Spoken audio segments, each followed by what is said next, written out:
মাশাআল্লাহ। যদি এই বালা চাও এখনো পর্যন্ত না খেয়ে থাকেন তাহলে আমি বলবো খুব স্বাদের একটি খাবার আপনি এখনো পর্যন্ত মিস করছেন। ভাই, এই বালা চাও হচ্ছে একটা রেডি টু ইট খাবার, যেভাবে খুশি খেতে পারেন।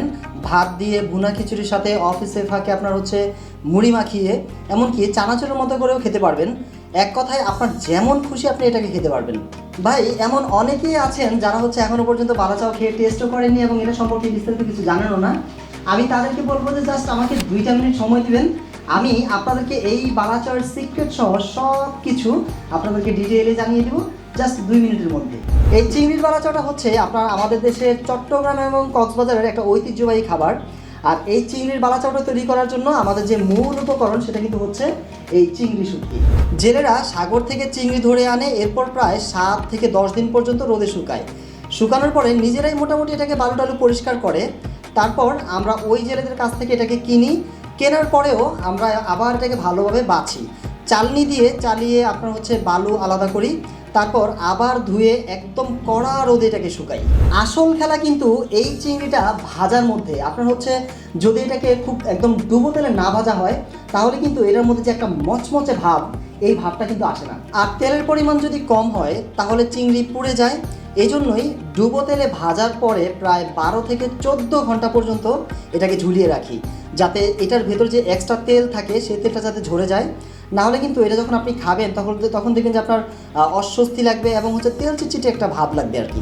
এইদিকে আবার আরেকটা ব্যাপার আছে, আপনার হচ্ছে যে পেঁয়াজটা কাটা হয়, এই পেঁয়াজটাকে কিন্তু একটা নির্দিষ্ট সাইজ করে আপনার হচ্ছে যে কুচি কুচি করে কাটতে হয়, যেটা আপনার হচ্ছে খাওয়ার জন্য খুব আরামদায়ক হয়। পাশাপাশি এখানে কিন্তু ব্যবহার করতে হয় আপনার দেশি পেঁয়াজ।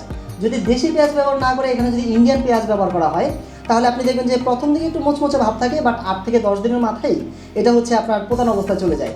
তাই একটা পারফেক্ট বালা চাও তৈরি করতে আপনার হচ্ছে দেশি পেঁয়াজ রসুন ব্যবহার করাটা একেবারেই অবশ্যক। তারপর আমরা কিন্তু সেই পেঁয়াজগুলোকে কাটার পর সেগুলোকে একদম আপনার ডুবো তেলে ভাজি। ভাজার সময় খেয়াল রাখতে হয় কম ভাজলে নরম ভাব হয়ে যাবে, আবার বেশি ভাজলে কিন্তু তেতো তেতো ভাব চলে আসবে। তাই একদম পারফেক্ট টাইমেই আমরা এটাকে পারফেক্ট টাইম নিয়ে ভাজি। একই নিয়মে আপনার হচ্ছে রসুনও ভাজি। তারপর এগুলোকে ভাজার পরে আমরা তেল ঝরানোর জন্য কিন্তু একেবারে এটাকে ঝুলিয়ে রাখি সেই 8 থেকে 10 ঘন্টা বা 14 ঘন্টা পর্যন্ত। সত্যি কথা বলতে আসলে এই বালা চাওটা তৈরি করাতে আমাদের হচ্ছে এটার পেছনে অনেক লম্বা চড়া একটা প্রসেস আছে এবং এটার পেছনে অনেক কষ্ট করতে হয়।